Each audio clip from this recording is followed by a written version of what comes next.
Isso me fez ser reprovado na residência médica.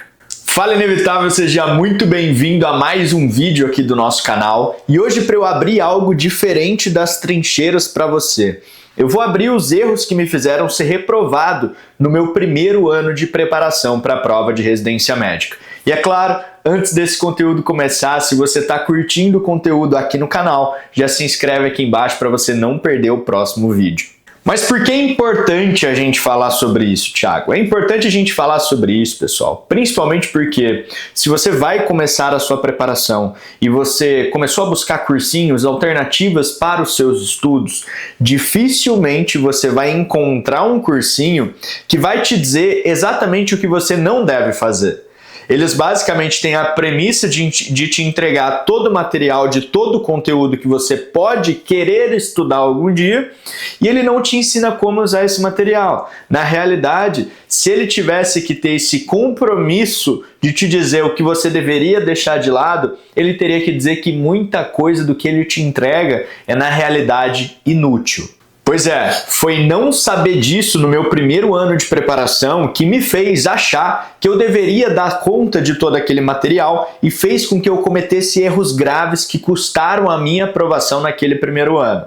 Mas você, aqui hoje nesse vídeo, não vai mais precisar cometer esses erros antes de conquistar a tua tão sonhada aprovação na residência médica. E para a gente começar pelo primeiro desses erros foi verdadeiramente assistir as aulas normais, as aulas bônus, as aulas resumo, a aula de mapa mental. Eu ficava naquela neura de que eu precisava ver todas as aulas, porque se eu não visse elas, eu estaria perdendo alguma informação que custaria a minha aprovação. E isso me fazia perder horas e horas vendo aulas que na realidade estavam chovendo no molhado. Era uma aula resumo falando de uma coisa que já tinha sido falado na aula extensa, era uma aula bônus trazendo um rodapé que nem era cobrado naquela prova que eu ia prestar no final do ano, ou seja, simplesmente perdendo o meu tempo. E esse primeiro erro veio intimamente associado ao segundo que eu tô prestes a te revelar, que é tentar fazer resumo de todas as aulas. Eu sei,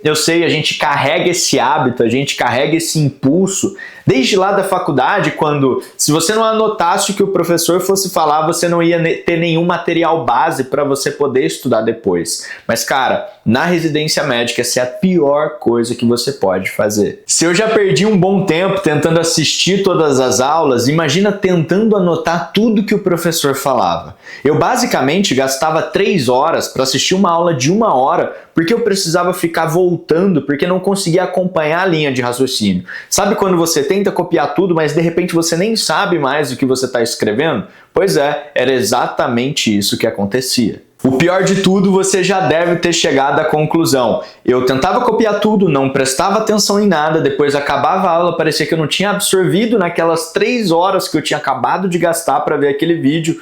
E pior de tudo, na realidade, eu fui perceber depois que eu quase não abri nenhum desses resumos que eu tinha acabado de fazer, porque eu simplesmente não sabia como usá-los.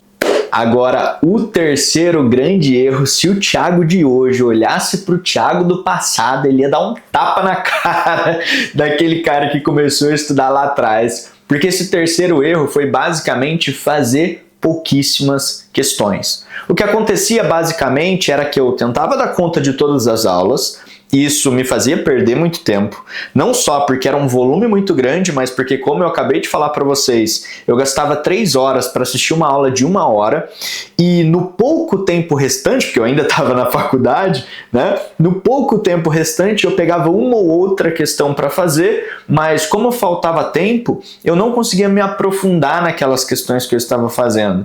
Eu não conseguia verdadeiramente colocar um bloco de questões robusto que me fizesse me aprofundar naquele tema que eu tinha acabado de ver a aula. Ou seja, essa falta de questões, essa falta de prática fez com que o meu conhecimento naqueles assuntos que eu tinha estudado naquela semana ficasse totalmente superficial. E é claro, sem aplicação prática, na hora que eu fui me deparar com esses assuntos lá na frente, na hora da prova no final do ano, foi muito difícil conseguir responder essas questões. O quarto grande erro que veio de mão dada aí com esse terceiro, que talvez tenha sido o pior dos erros que eu cometi naquele primeiro ano, foi o erro de não revisar. Cara, basicamente a minha rotina ela estava tomada por estudar novos assuntos com todas aquelas aulas que eu acabei de falar. No pouco tempo disponível que eu tinha restante, eu tentava fazer uma ou outra questão. Quando fazia, mas revisar os assuntos que eu tinha acabado de ver, cara, eu só pensava, bicho, para eu revisar algum assunto, eu vou ter que reassistir a aula, eu vou ter que pegar o meu resumo e ler, mas em que tempo? Porque eu não tô dando conta nem desses novos temas que eu preciso ver. Eu tô achando que nem vai dar tempo de ver tudo até o final do ano, eu vou ficar repetindo o assunto. Isso fez com que eu chegasse mais ou menos ao redor de maio e eu fizesse um simulado. E nesse simulado eu tivesse uma pontuação ali abaixo de 50%. Falei, caraca, bicho, eu já estudei tanta aula, eu estava perto de finalizar ali as 3 básicas, né? Preventiva, GO, pediatria. Eu fiz aquele simulado, tirei uma pontuação super baixa, mas a sensação que eu tinha naquele momento não era uma sensação de, pô, só caiu coisa que eu não estudei. Não, muito pelo contrário. Eu tinha a sensação de que eu tinha estudado muito daqueles assuntos, mas eu não conseguia lembrar daquilo que eu tinha estudado. Seja porque eu tinha feito pouquíssimas questões quando eu estava me aprofundando, e a gente volta no erro 3, ou seja porque aquele conteúdo que eu tinha estudado, eu não tinha conseguido reter isso a longo prazo. E foi exatamente nesse ponto que eu comecei a incidir e perceber o meu 5º grande erro no ano de preparação. Porque veja, eu tinha acabado de chegar na metade do ano, eu gastava muito tempo vendo videoaula, eu tentava fazer resumo de tudo, fazia pouquíssimas questões e eu não revisava esses assuntos que eu tinha estudado até então. Então eu cheguei no meio do ano com essa sensação de, poxa, eu vou ter que reestudar essas 3 grandes áreas que eu acabei de gastar 5 meses de jogar no lixo, tá? Porque eu não lembrava de nada que eu tinha estudado. E aí teve um problema muito grande. Por quê? Porque eu tinha 6 meses até as provas começarem, eu teria que reestudar tudo aquilo que eu tinha acabado de ver, e eu ainda nem tinha começado clínica e cirurgia. Eu voltei, tinha acabado de me formar, e rapidamente eu comecei a recuperar ali as 3 básicas, Prev, pediatria, GO, só que quando foi agosto, eu nem tinha começado clínica e cirurgia ainda, e as provas estavam batendo na porta. Naquele ano as provas começavam ali em meados de outubro, e cara, basicamente eu tinha clínica e cirurgia inteira para ver em 2 meses. E foi aí que eu percebi o meu 5º e talvez um dos maiores erros que eu cometi naquele ano. A falta de direcionamento. Nesse impulso de querer estudar tudo, achar que tudo poderia cair, achar que cada rodapé, cada pegadinha, cada coisa que eu elucubrasse na minha cabeça poderia ser cobrado na minha prova no final do ano, eu basicamente não tinha nenhum critério de relevância. Não tinha nenhum critério para saber, não, essa aula eu realmente preciso estudar, essa outra eu não preciso dar tanto foco, eu preciso ver primeiro essa de clínica e depois eu deixo essa de cirurgia. Eu tinha 0 disso. O que isso me fez fazer? Eu basicamente estava tentando estudar rápido e de forma aleatória clínica, médica e cirurgia. Você provavelmente já deve ter pensado aí na tua cabeça que em 2 meses é impossível você estudar todos os temas de clínica e cirurgia. O que aconteceu no final daquele ano foi que não só aqueles 4 erros tinham me custado muito, mas a falta de direcionamento em clínica e cirurgia para as provas que eu queria prestar naquele ano fez com que eu chegasse no momento final, no momento derradeiro, na prova de fato, sem ter estudado grande parte dos temas que eram cobrados naquela prova e sabendo muitos temas que nunca eu vi nenhuma questão na hora da prova de fato. Não foi nada fácil passar por isso naquele ano, porque eu me esforcei bastante, mas era como se eu estivesse dando murro em ponta de faca, eu só estava cortando a minha mão e eu jamais ia conseguir fazer aquilo dar certo. E aquele ano eu fiquei realmente muito frustrado, sabe? Com a sensação de que eu tinha acabado de jogar 12 meses de preparação no lixo. Mas depois que todo esse furacão passou, depois que as provas acabaram, que saíram os resultados, que eu consegui respirar um pouco mais, eu comecei a perceber que talvez aquela tenha sido uma das melhores coisas que havia acontecido na minha vida.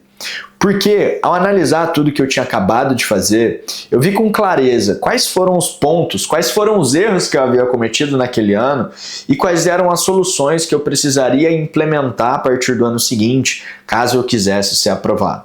Foi assim que no final do meu 2º ano de preparação eu fui aprovado em USP Ribeirão, em Unicamp, em Einstein, ABC, Santa Casa de São Paulo, porque eu errei muito antes. Mas veja, você não precisa errar durante todo um ano, como eu errei, para que você consiga ser aprovado.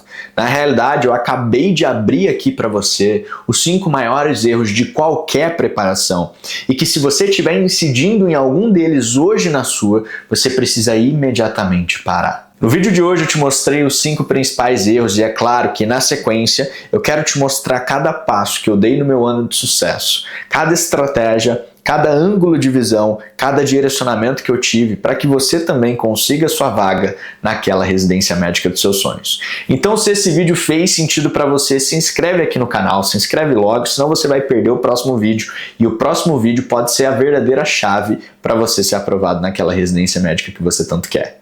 Beleza? Te vejo no nosso próximo vídeo na próxima semana. Um abraço e até mais.